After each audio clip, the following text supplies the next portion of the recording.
Today we get to combine three of my favorite things: mythology, art, and video games.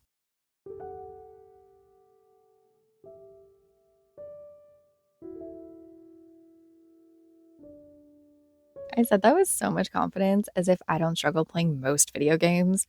The games I excel at are the ones that look you dead in the eye and go, hey, you, yes, you, go there, pick that up, kill the creature. No, the one with the arrow where its head, kill that creature. You know, the ones with clear maps, easy bosses, and very few ranged weapons. I button mash my way through everything I play, which is why I excelled at Nino Kuni and Hades, but I'm absolutely horrible at Horizon. So, of course, I was excited when Hades 2 came out, a witchy, myth based game with only one direction to go where you're meant to die over and over again. The dream. I won't spoil anything from the game, but I want to look into Melinoë and by extension Hecate. I do make some mention to minor details from the first Hades, so quick warning there, but other than that, there are no spoilers. The second game follows Melinoë, daughter of Persephone and Hades, sister to Zagreus, the protagonist from the first game. She's been kept secret and cared for by Hecate, who's taught her witchcraft and trains her to fight Kronos. Before playing this game, I had encountered mentions of Hecate a few times. I usually see her in witchcraft related stories or greet him with Hel and Lilith when talking about dark and ancient women. Melinoë, I'm embarrassed to admit, I'd even heard of. I wasn't sure if she was a minor mythological figure or a creation of the game. I know logically it's absurd to be expected to remember every Greek god, demigod, or woman turned into an animal because Zeus couldn't keep it in his pants, but it was still embarrassing because I have a degree in ancient history with a focus in myth and lit, and I hadn't even heard of her or any child of Persephone. As I approached the research for this, yes, playing video games counts as research, I started to worry. In previous videos, I was learning things from scratch and happily blabbering on about them. But this time, I was supposed to know this shit. I have a piece of paper that says I know this shit. And yet, here I was playing a game based in Greek lore with a character I'd never even heard of. And frankly, I was so worried I'd fuck this up that I almost chose a different subject. Which is silly because there are so many figures in the Greek pantheon, it's unrealistic for me to think I can remember them all. I'll actually never forget in my first year. Oh my God, this is so embarrassing. In my first year, we were expected to fill in the blanks of a Greek god family tree on a final exam. And I actually cried and thought it was the end of my academic career. Even that long ago, full of freshman enthusiasm, I still thought it impossible to remember them all. Cut to this week, I felt like I was back in that classroom drawing a blank and worried it was all over before it even started. Until I got that feeling, the same captivating, spinning whirl of curiosity I get when I hear a new folktale. The first question to snag my attention and drag me into a research hole is always, but where did it start? That's what led to learning everything I could about Morgan Le Fay and the Yule Cat. So I'm going to take a deep breath, remind myself that you can't be expected to know everything, even if it's a subject you love, and I'm going to answer the question, where did Melinoë even come from? And this, folks, is why you never get rid of your textbooks. Although, not even 5 minutes into researching, I realized she's not in any of my textbooks.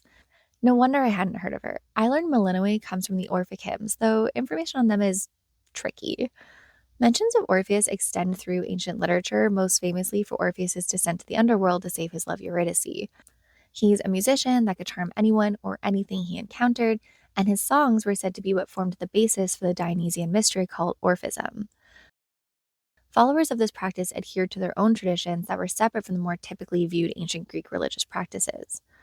I thought diving into Orphism would give me a solid lead until I read the opening of a 2013 translated copy of the hymns, which said, "Antiquity is virtually silent on the Orphic hymns."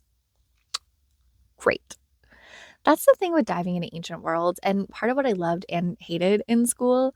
You're always building a narrative off fragments, speculation, and bits and pieces from very long games of telephone. The hymns themselves seem to have come to us in a whisper from ancient times, referenced vaguely by ancient scholars and writers, or copied into texts from the 1400s that, of course, are now lost. In the 60s, however, papyrus was found in Macedonia known as the Derveni papyrus that seems to date the hymns back to the 4th century BCE.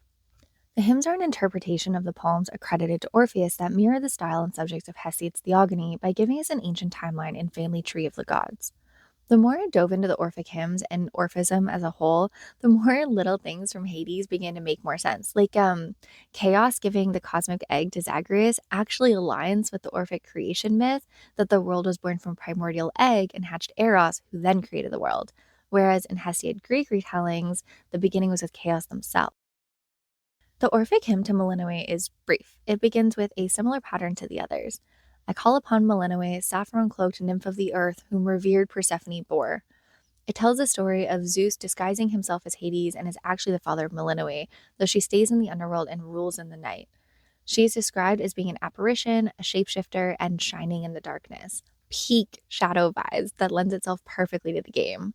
The hymn also references Persephone's fury, which isn't usually a trait typically associated with her, except of course in lore Olympus, so that was fun. There's some vague connections of her with Hecate in other sources, such as the Pergamon tablet, though I really struggled with dead ends and less than reassuring resources to be able to dive into those connections.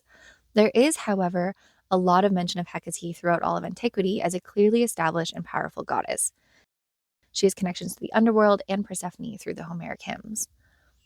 The similarities of Hecate and Melinoë with witchcraft, shapeshifting, and darkness make them an understandable partnership in the game.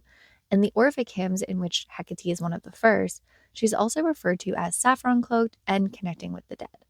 Hecate was even known for taking in young charges. In the Orphic hymns, it says, Queen and mistress of the whole world, leader, nymph, mountain roaming nurturer of youth. And in Hesiod's Theogony, he writes, From the starry heaven too she is a portion of honor, and she is the most honored by the gods. And then later says, And the son of Kronos made her a foster of the young.